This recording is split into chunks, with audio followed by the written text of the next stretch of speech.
Hey guys, this is doctor Saurabh Jain और आज इस वीडियो में हम बात करेंगे एक बहुत इंपॉर्टेंट टॉपिक के बारे में जो हर बच्चे को परेशान करती है और वो है कि फिजिक्स की तैयारी कैसे करनी है साल भर। इस बारे में बच्चे मुझसे बार बार क्वेश्चन पूछते हैं। सबसे ज़्यादा प्रॉब्लम इस बार और ज़्यादा इसलिए आ रही है क्योंकि 2025 का फिजिक्स का पेपर बहुत टफ आ गया। तो 2026 के लिए आपको जो एग्जाम की तैयारी करनी है उसके बारे में सबसे पहले बेसिक बात समझो। हर कोई सोच रहा है कि इस बार आईआईटी लेवल ऑफ फिजिक्स आपको तैयार करनी पड़ेगी और ये एक बहुत बड़ी मिस्टेक है।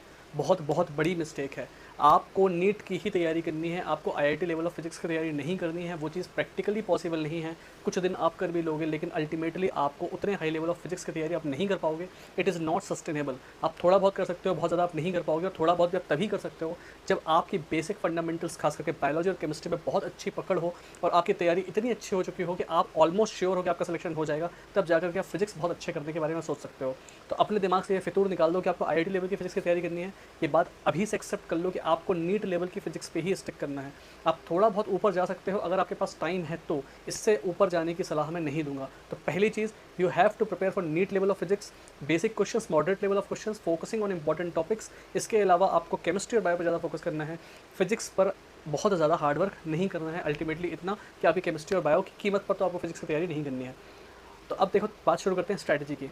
नीट 2026 का जो बच्चे पेपर देने वाले हैं, चूंकि अभी साल की शुरुआत है, अभी तो नीट 2025 का रिजल्ट भी नहीं आया, लेकिन अगर आपका स्कोर कम है तो आपको लग रहा है कि अगर आपको ड्रॉप लेने की जरूरत है, आपने डिसाइड कर लिया है, या फिर आप 12th में हो और आप इस बार एग्जाम देने वाले हो, तो देखो, इस टाइम को नेक्स्ट 2 से 3 महीने को आपको यूटिलाइज करना है उन टॉपिक्स को करने के लिए जो टॉपिक्स आपके वीक हैं। वो टॉपिक्स हाई स्कोरिंग भी हो सकते हैं, लो स्कोरिंग भी हो सकते हैं। इस बात से फर्क नहीं पड़ता कि वो नीट के हिसाब से इंपॉर्टेंट है कि नहीं।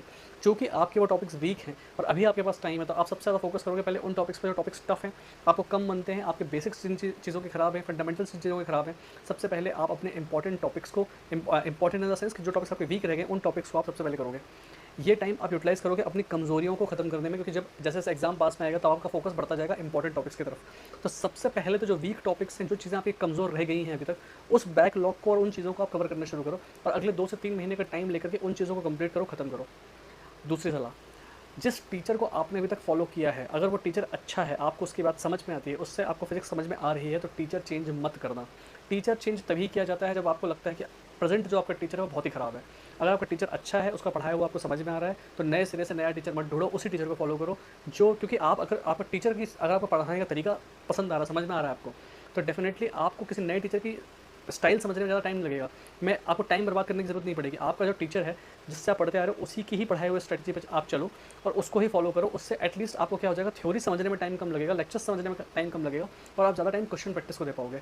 अगर आपका टीचर कोई ऐसा टॉपिक पढ़ा रहा है जो आपको बिल्कुल ही समझ में नहीं आ रहा, इन दैट केस आप किसी दूसरे टीचर को फॉलो कर सकते हो। नहीं तो जिसको आप अभी तक फॉलो करते आए हो, फॉलो आप उसी टीचर को करना और फॉलो उसी मटेरियल को करना जिसको आपने अभी तक फॉलो किया है। बहुत सारे लोग इस पर नई बुक्स बता रहे हैं क्योंकि आईआईटी लेवल की उनको तैयारी करनी है कि एचसी वर्मा पढ़िए और भी किताबों का नाम लिए जा रहे हैं। I will not go into detail of that, क्योंकि मैं उस चीज़ पर बिलीव नहीं करता। आपको अपने मॉड्यूल्स, आपके डीपीपीज, आपके नोट्स और जो आपके पास के क्वेश्चन आपने अभी तक किए थे, उस पर ही स्टिक करना है। क्योंकि एक बात समझो, कितनी ही तैयारी कर लो, अगर आप बहुत हार्ड लेवल ऑफ फिजिक्स की भी तैयारी कर लेते हो, अल्टीमेटली एग्जाम में आपको टाइम नहीं मिलेगा उसको करने का। कर आप वही क्वेश्चन पाओगे जो नीट लेवल के हैं। तो इससे बेटर है कि अपनी तैयारी स्टिक करो नीट लेवल क्वेश्चन पे।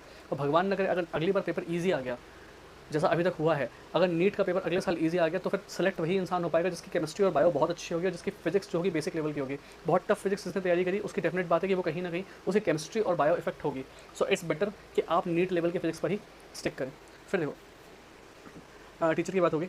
सो हाँ, अब बात करते हैं कि जब टॉपिक आपके बहुत टफ है, अगर कोई ऐसा टॉपिक आप पकड़ रहे हो जो आपको बहुत टफ लगता है, आपको समझ में नहीं आ रहा है, लेकिन वो इंपॉर्टेंट भी है, हरदम बहुत simple basic level of question से स्टार्ट करो, पास्ट के क्वेश्चन से शुरू करो, धीरे धीरे करके अपना लेवल बढ़ाओ। अगर कोई टॉपिक इतना ज़्यादा टफ हो रहा है कि उस पर टाइम देने के बाद भी वो आपसे नहीं बन रहा है, खास करके ये प्रॉब्लम आती है मैकेनिक्स में।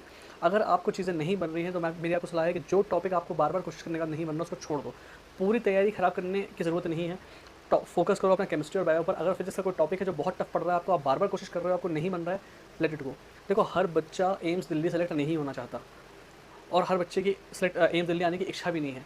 बहुत सारे बच्चे आना चाहते हैं यहाँ पर, लेकिन बहुत सारे बच्चे घर से बाहर निकलना चाहते हैं। वो केवल एक मेडिकल कॉलेज की सीट चाहते हैं कि एटलीस्ट उनका जीवन जो है इस स्टेप से आगे निकल जाए। तो इसलिए आपको अपनी प्रिपरेशन अपनी स्ट्रेंथ्स को देखते हुए करनी है कि आप अपनी लाइफ में आगे बढ़ते रहो, आप एटलीस्ट एक कदम आगे लाइफ में निकल पाओ। क्योंकि जो यूट्यूब पर और जो टीचर्स स्ट्रैटेजी बताते हैं वो हर बच्चे को एक जैसी स्ट्रैटेजी बताते हैं। एम्स दिल्ली वाले को भी उसी तरह से तैयारी करनी है और जिसको अपने स्टेट का कॉलेज चाहिए उसको भी उसी हिसाब से तैयारी करनी है। मैं आपको बोलता हूँ कि आप अपनी स्ट्रेंथ पर फोकस करो, जो चीज़ आपको लगता है कि आपको कर पाओगे बेटर उस पर ज़्यादा फोकस करो, जो चीज़ आपको मुश्किल लगती है उसके पीछे मत पड़ो।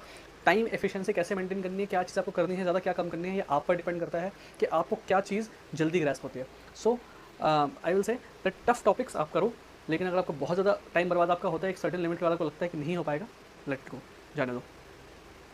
अब इसके अलावा आप अगर ऑनलाइन किसी टीचर से पढ़ रहे हो तो आई वुड सजेस्ट कि आपके डाउट्स क्लियरिंग के लिए आपको एक टीचर चाहिए, और अगर वो टीचर लोकल हो, वो टीचर जिससे आप मिल सको और वहाँ से अपने डाउट्स क्लियर करो, it's much better than online. क्योंकि कई बार फिजिक्स में क्या होता है, कुछ क्वेश्चंस होते हैं, कुछ चीज़ें होती हैं जो सामने टीचर से जब बात होती है तभी क्लियर हो पाती है। तो डाउट क्लियरिंग के लिए तो मैं कहूँगा कि अगर कोई लोकल टीचर आपका है तो दी बेस्ट है, नहीं तो फिर ऑनलाइन तो है ही। ओके, एंड अल्टीमेटली अभी आप चाहे कितना भी टाइम डिवोट कर लो अनइम्पॉर्टेंट टॉपिक्स पर, धीरे धीरे करके जैसे जैसे टाइम आता जाएगा, जैसे जैसे एग्जाम पास आता जाएगा, आपको इंपॉर्टेंट टॉपिक्स पर ही फोकस करना होगा। 2025 के पेपर को लेकर के अपने एक आइडियल पेपर मत मान लेना। पेपर जैसा आज तक आते रहे हैं वैसे ही आने की प्रोबेबिलिटी बहुत ज़्यादा है, ठीक है। 2025 अपने आप में एक एक्सेप्शनल पेपर था। सो अभी आपके पास टाइम है, जो अपनी कमजोरियाँ हैं उनको ख़त्म करो। विथ टाइम धीरे धीरे करके हम अनइम्पॉर्टेंट टॉपिक्स को ड्रॉप करते जाएंगे और फोकस करेंगे मोस्टली इंपॉर्टेंट टॉपिक्स पर। सो फिजिक्स की आपकी प्रिपरेशन आप जितना जल्दी शुरू कर सको उतना करना है। स्टार्टिंग से ही जो हमारे टॉपिक्स हैं, जहाँ के आप क्वेश्चंस के शॉर्ट, आपको हर एक चैप्टर के शॉर्ट नोट्स बनाते चलने हैं। ये शॉर्ट नोट्स बाद में आपको केवल फॉर्मुलेस होंगे जो आपको लास्ट में रिवाइज करने में बहुत हेल्प करेंगे।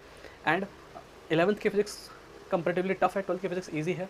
सो अगर आप अभी क्लास 12th में हैं तो जैसे जैसे आप आगे बढ़ते जाएंगे 11th की फिजिक्स आप थोड़ा थोड़ा कम करते जाएंगे और 12th की फिजिक्स पर ही आपको फोकस ज़्यादा करना है। खास करके चैप्टर्स पीछे पीछे के हैं जैसे लॉजिक गेट हो गया, न्यूक्लियर फिजिक्स हो गया, ये टॉपिक्स ज़्यादा इंपॉर्टेंट है। एज़ पर टेस्ट सीरीज़ आप कोई सी भी कर रहे हो इस बात से कोई फ़र्क नहीं पड़ता। टेस्ट सीरीज़ वाले भी इस बार बहुत टफ क्वेश्चंस देने की कोशिश करेंगे, कई बार पेपर इजी होगा, कई बार बहुत टफ होगा, उसको देख के घबराना नहीं है। अपनी एक मॉडरेट लेवल ऑफ प्रिपरेशन लेकर के चलना है।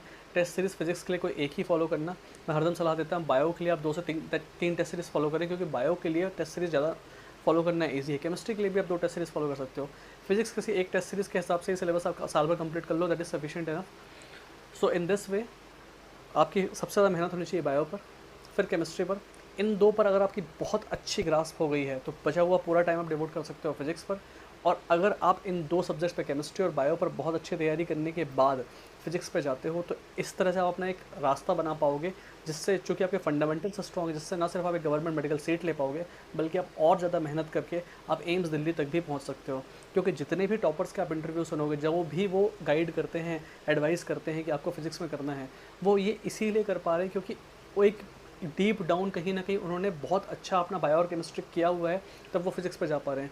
आपको कोई भी एक ऐसा सिंगल टॉपर नहीं मिलेगा जिसकी बायो और केमिस्ट्री वीक हो लेकिन फिजिक्स स्ट्रॉन्ग हो, क्योंकि ऐसा कर पाना ऑलमोस्ट इम्पॉसिबल है।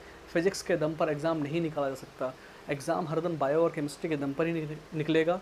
फिजिक्स केवल रैंक इंप्रूव करने में हेल्प करती है, लेकिन हमारी पहली रिस्पॉन्सिबिलिटी बनती है बायो और केमिस्ट्री के लिए, ताकि पहले हम अपना सिलेक्शन पक्का कर लें।